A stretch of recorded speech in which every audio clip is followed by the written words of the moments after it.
असणारं वडिलोपार्जित सेवा सत्कार्य करणारा आपल्या गावामध्ये हरिनाम सप्ताहाची शताब्दी यावर्षी साजरी होती। संत भगवान बाबांनी सुरू केलेला गुरुवर्य भीमसिंह महाराज यांच्या मार्गदर्शनाने चालत आलेला आणि यावर्षी नामदेव शास्त्रीजींच्या उपस्थितीत पार पडणारा हा अखंड हरिनाम सप्ताह आपण सर्व ग्रामस्थ मंडळी, बापू इथं बसलेले सर्व ग्रामस्थ आहेत, या सप्ताहाच्या निमित्तानंच आज हरिकीर्तन सेवेसाठी आलोय।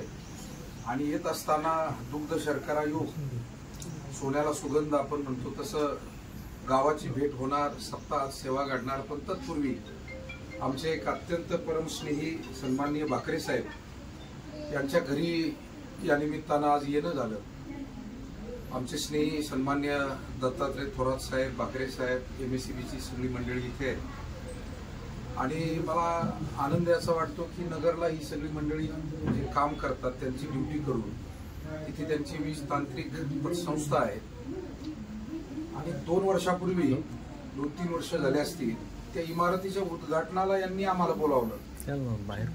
मला एक कळलं नाही की 20 तांत्रिक कर्मचाऱ्यांची पतसंस्था, त्याची इमारत कोणातरी राजकीय सामाजिक अशा हातून, पण आमच्यासारख्या वारकऱ्यांना का बोलावलं?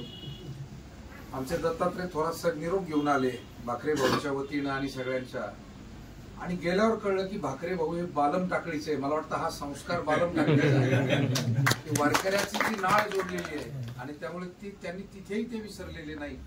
हे खरं या भूमीचं वैभव आहे। आज भाकरे साहेबांनी फार आदरपूर्वक आणि अतिशय उत्साहानं मनोभावे जे काही स्वागत सत्कार आपल्या सर्वांचं केलं, मी सर्वांच्या वतीनं भाकरे साहेब तुम्हाला खूप धन्यवाद देतो। तुम्हाला तुमच्या सगळ्या परिवाराला दीर्घायू आरोग्य लाभो, बालम टाकळीकरांना सुद्धा दीर्घायू आरोग्य लाभो आणि आपल्या सर्वांवर पांडुरंगाची अशीच अखंड कृपा राहो अशी प्रार्थना करतो। रामकृष्ण।